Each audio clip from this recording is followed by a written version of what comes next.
स्कंद पुराण। वारंगना नर्मदा संगम तथा कपिला तीर्थ के महात्म्य और महाराज मनु की त्रिपुरी यात्रा और नर्मदा से वरदान पाना।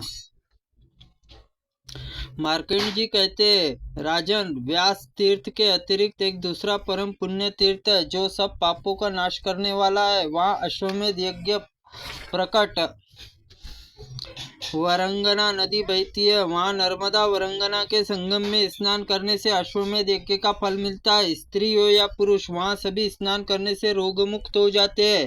त्रिपुरी पूर्व भाग में दक्षिण दिशा की ओर सब लोगों पर अनुग्रह करने के लिए भगवान शंकर विराजमान है। अतः विद्वान पुरुष शिव क्षेत्र कहते हैं। सूर्य ग्रहण इस समय शिव क्षेत्र कुरुक्षेत्र समान बताया गया है।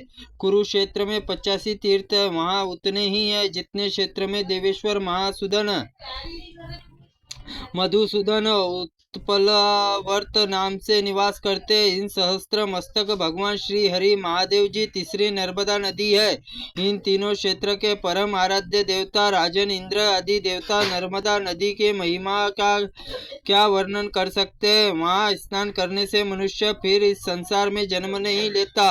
उक्त स्थान में देव देव महादेव, पूज्य पूजनीय मनुष्य गणपति पद को प्राप्त होता है। उस तीर्थ में प्रकट हुए शंकर, चक्र, गदा भगवान विष्णु के, ब्रह्मा, इंद्र आदि देवताओं की उपासना की जाती है। श्री विष्णु क्षेत्र में मृत्यु को प्राप्त हुए कीट पतंगा आदि हरि धाम चले जाते हैं। मनुष्य अपने वश में या परम वश में संगम तीर्थ प्राण त्याग करता है। वह 10,000 वर्षों तक विद्याधर लोक में राजा होता है। युधिष्ठिर, जो यहाँ तिल और तेल से, जल से पितरों का तर्पण उन्हें पिंडदान करता है, उसे पितर तृप्त होकर परम गति को प्राप्त होते हैं। एकादशी को निराहार रहकर गंध और पुष्पों से भगवान विष्णु का पूजन करे। रात में जागकर दीप जलाए। फिर द्वादशी पंचगव्य लोकर हविष्यान से पारण करे। फिर पारण से पूर्व ब्राह्मणों को भोजन कराकर दक्षिणा दे। जो मनुष्य पवित्र एकाग्रचित होकर उस क्षेत्र में ओम नमो भगवते वासुदेवाय इस द्वादश मंत्र का जप करता है, वह फिर गर्भ में नहीं आता, उसका कभी जन्म नहीं होता।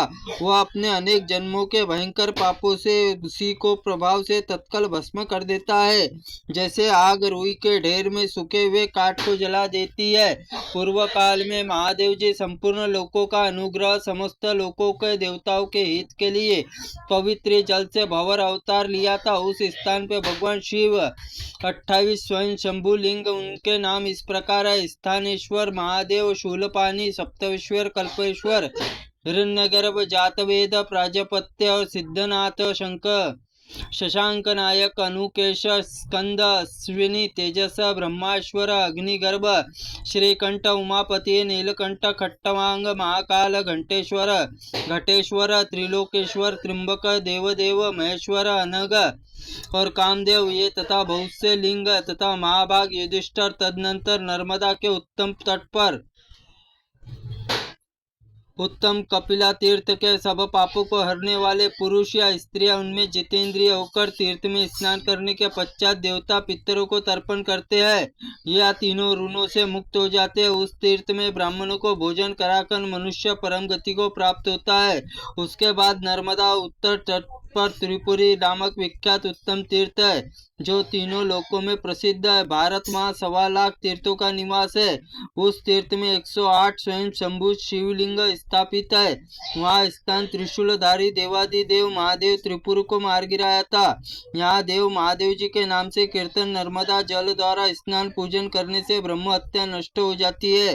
गंध पुष्प दीप नैवेद्य वैभव विस्तार पूजन करने पर जो पुण्य होता है उसकी गणना सहस्त्र वर्षों में नहीं की जा सकती।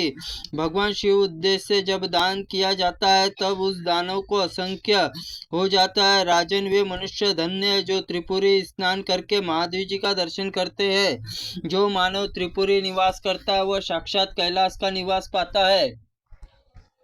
जो इच्छा करता है वह अनिच्छा से त्रिपुरी प्राण त्याग करता है। विमान द्वारा महादेव जी परम धाम जाकर दिव्य विभव भोग करता है। देवेश्वर त्रिपुरा त्रिपुरारी शिव का 33 कोटि प्रसिद्ध देवताओं के साथ निवास करते हैं, इसलिए त्रिपुरी क्षेत्र में शिव क्षेत्र कहा गया है। उसकी लंबाई चौड़ाई 2 कोस की है। इसी बीच में मृत्यु होती है तो वे शुभ गति को प्राप्त होते हैं। त्रुटिपूर्ण वाक्य के लिए भगवंत आप हमें क्षमा करें। ओम नमः शिवाय नमः। ओम स्कंद पुराणाय नमः।